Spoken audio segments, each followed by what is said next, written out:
तीन स्पिनर्स के साथ तीसरे टेस्ट में उतर सकते हैं कप्तान विराट कोहली। कुलदीप यादव ने तीसरे टेस्ट में खेलने की जताई उम्मीद। अक्षर पटेल भी टेस्ट डेब्यू कर सकते हैं। कोलंबो में खेले गए दूसरे टेस्ट मैच से टीम इंडिया ने ली सीख। शुरू की श्रीलंका के स्वीप शॉट को रोकने की तैयारी। कुलदीप यादव ने कहा, हम भी सोच रहे हैं कहां करेंगे गेंदबाजी, प्लान करके आएंगे। सीओए ने रिफॉर्म्स मामले पर बीसीसीआई के अधिकारियों को लगाई फटकार। दिल्ली में हुई बैठक में सीओए ने कहा, रिफॉर्म पर बीसीसीआई नहीं कर रही है काम। सीओए ने बोर्ड से स्टेट एसोसिएशन को पैसे देने की भी दी सलाह।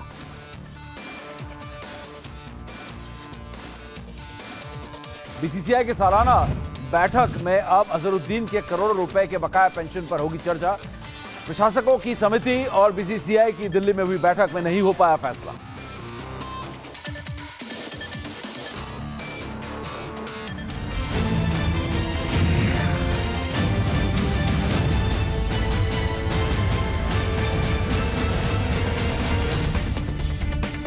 नमस्कार, मैं हूं समीप राजगुरु। क्रिकेट की बात में आपका स्वागत है। और आखिरी टेस्ट मैच अब 2 दिन बाद शुरू होने वाला है। पलेकल में यह मैच खेला जाएगा और इस मैच पर हर किसी की नजरें हैं। इसलिए नहीं कि सीरीज जीतना है, इसलिए क्योंकि क्लीन स्वीप करना है। और टीम इंडिया पहले ही आपको बता दें 8 टेस्ट सीरीज जीत चुकी है और 9वीं सीरीज जीतना है जब श्रीलंका दिसंबर में भारत आएगी। लेकिन फिलहाल इस टेस्ट मैच में बेहद खास दिलचस्प कुछ पहलू हैं। शो मिस मत कीजिएगा, आज हम बताने वाले हैं। और चेतन जी हमारे साथ हैं। शायद चेतन जी भी चौंकेंगे जब हम ये आंकड़े और ये इस मैदान के इस पिच की खासियत को आपके सामने रखेंगे। चेतन जी आपका स्वागत है। और ये जो आप पीछे देख रहे हैं पलेकल मैदान, जितना बाएं हाथ का खेल, इसके इस नाम में कुछ पेच है। अक्षर पटेल, आप सोच रहे होंगे कि जडेजा की जगह उनको तुरंत पहुंचा दिया गया है, रिप्लेसमेंट के तौर पर नहीं पहुंचाया गया। शायद अक्षर पटेल टीम के अहम हिस्सा होंगे। और आप सोच रहे हैं अगर कुलदीप यादव नहीं होंगे तो चलिए रिपोर्ट देखिए। टेस्ट टीम इंडिया ने कभी कदम नहीं रखा है। सीरीज का तीसरा टेस्ट पल्लिकल में खेला जाएगा। पल्लिकल में भारत ने एक भी टेस्ट नहीं खेला है।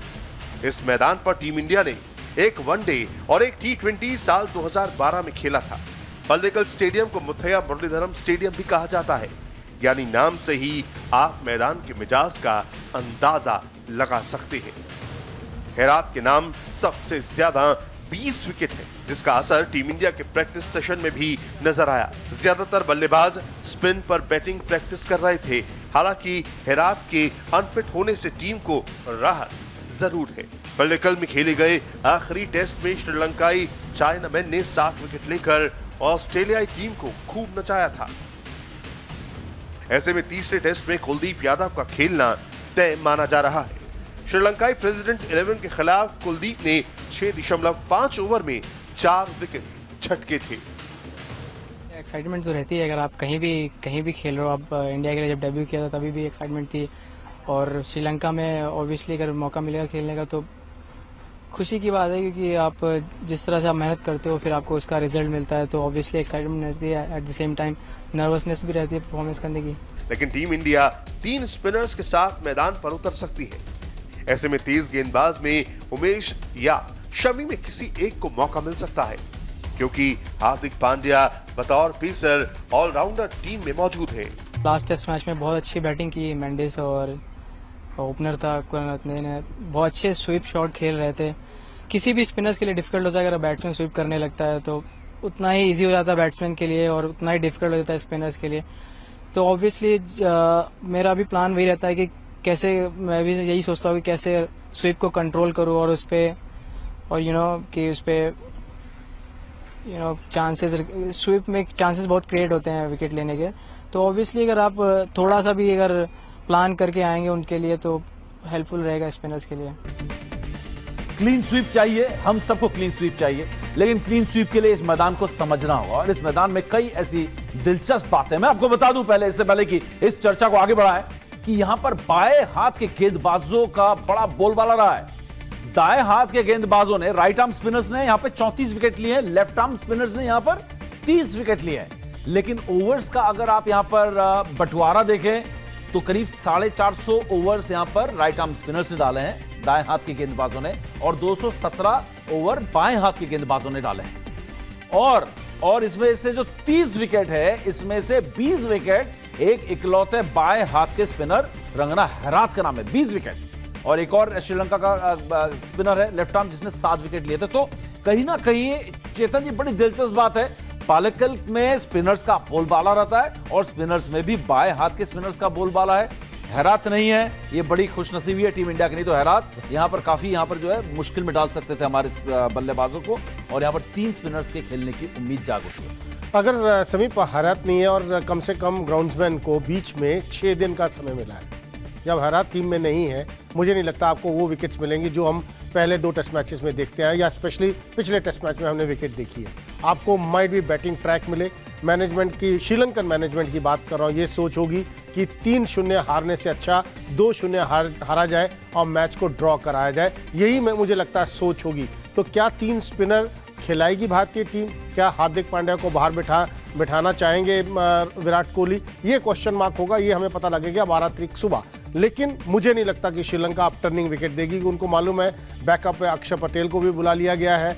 कुलदीप यादव सबसे डेंजरस गेंदबाज साबित होंगे, अगर उनको पहले खिला लिया जाता, विकेट्स होती उनकी, तो आपको माइट भी अच्छा विकेट मिलेगा बैटिंग के लिए। जी हाँ, और लेकिन चेतन जी, स्पिनर्स अगर इस रिकॉर्ड को, इस बड़े दिलचस्प जो इस मैदान का कैरेक्टर है वो अगर हम देखें तो बाएं हाथ के स्पिनर्स का बोलबाला रहा है, तो क्या ऐसे में हम 3 स्पिनर्स लेके और हम एक तेज गेंदबाज लेकर खेलें शमी को? क्योंकि हार्दिक पांड्या, आप लगातार कह रहे हैं हार्दिक पांड्या कर क्या रहे हैं टीम में, तो हार्दिक पांड्या तेज गेंदबाज के तौर पर आपके साथ टीम में, तो अब हार्दिक पांड्या, मोहम्मद शमी और 3 स्पिनर्स, क्या ये कॉम्बिनेशन हो सकता है? हो सकता है, अगर आपको बल्लेबाजी अपनी ठीक रखनी है। हार्दिक पांड्या रन्स बना रहे हैं, हाँ। आप हार्दिक पांड्या को आप इसीलिए तो आप उनको खिला रहे हैं कि जब आपको जरूरत पड़े 3 स्पिनर्स खिलाने की, Hardik Pandya as a fast bowler plus batsman खेले और एक जेन्युइन फास्ट बॉलर आपकी टीम में खेले। इसीलिए आप ऑलराउंडर्स को डेवलप करते हैं कि आपके पास ऑप्शन हो जाता है कि आप तीसरा स्पिनर खिला सके।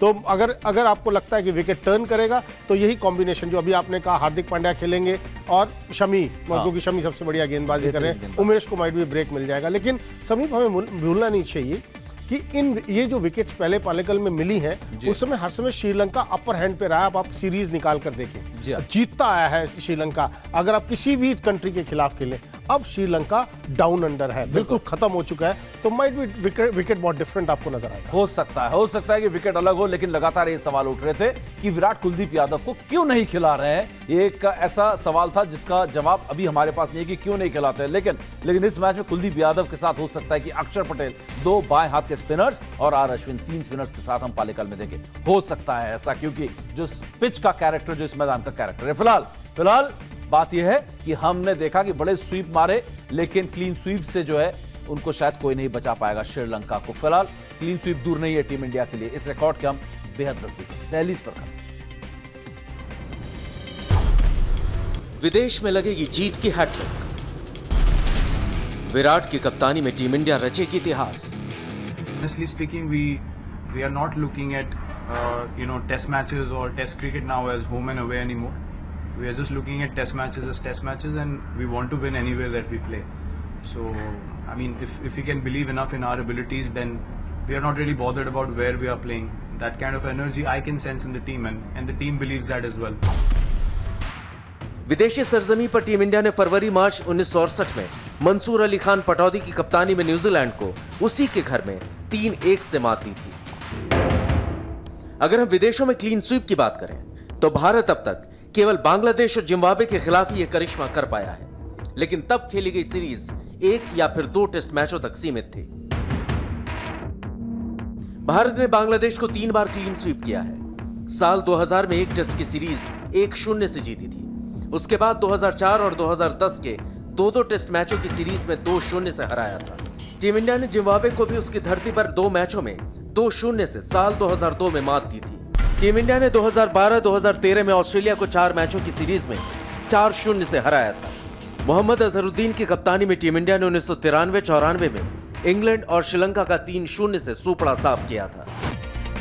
वैसे जिस फॉर्म में टीम इंडिया है, क्लीन स्वीप ना हो ऐसा सोचना भी मुमकिन नहीं है। लेकिन चेतन जी ने इस शो की शुरुआत में एक बात की थी, इस पिच पर पालेकल में स्पिनर्स को बड़ी मदद मिलती है, बाएं हाथ के स्पिनर्स को। हम 3 स्पिनर्स के साथ भी जा सकते हैं। लेकिन बात चेतन जी ने कही थी कि हेरात के ना होने पर हो सकता है ये एक प्लासेट पाटा विकेट में जो है तब्दील कर दी जाए। तो क्या क्लीन स्वीप मुश्किल हो सकता है टीम इंडिया के लिए अगर इस तरीके की रणनीति और इतनी बैटिंग फ्रेंडली विकेट बना दी जाए? आप दूसरे टेस्ट मैच में देखें, जब दूसरी पारी में श्रीलंका ने बल्लेबाजी की, उससे श्रीलंकन बल्लेबाजों को बहुत कॉन्फिडेंस आएगा उस विकेट पर जहां मतलब कोई विकेट ही नहीं थी। मुझे तो लग रहा था क्लीन स्वीप मुश्किल हो सकता है, काफी मुश्किल हो सकता है, क्योंकि अगर आपको बहुत अच्छा बैटिंग विकेट मिलेगा तो मुश्किल हो सकता है गेंदबाजों के लिए। चलिए इस बातचीत को आगे बढ़ाएंगे चेतन जी, और इसके अलावा आज क्यों फटकार लगी है बीसीसीआई को सीओए से, ये भी बताएंगे छोटे से ब्रेक। तो चलिए, आज सीओए ने पूछा कि रिफॉर्म्स कब लागू होंगे, और आपको बता दें कि सुप्रीम कोर्ट की तरफ से नियुक्त सीओए रिफॉर्म लागू करने में जुटी है। दिल्ली में आज बीसीसीआई और सीओए के बीच बैठक हुई, और इस बैठक में रिफॉर्म्स को लागू करवाने को लेकर एक बार फिर बीसीसीआई को फटकार लगाई गई। वहीं दूसरी तरफ पूर्व कप्तान मोहम्मद अजहरुद्दीन के बकाया पेंशन मुद्दे पर भी फैसला होना था, लेकिन अब अजहरुद्दीन को बकाया पैसा देने का फैसला बीसीसीआई के सालाना बैठक एसजीएम में लिया जाएगा, और खबरों के मुताबिक सितंबर के आखिर में या फिर अक्टूबर में अजहरुद्दीन के करोड़ों रुपए बकाया पेंशन पर फैसला हो सकता है। तो फिलहाल वक्त हमारे पास इतना ही। चेतन जी बहुत बहुत शुक्रिया। एक छोटा सा ब्रेक के उस पार सुपरफास्ट 200 देखते रहिए इंडिया।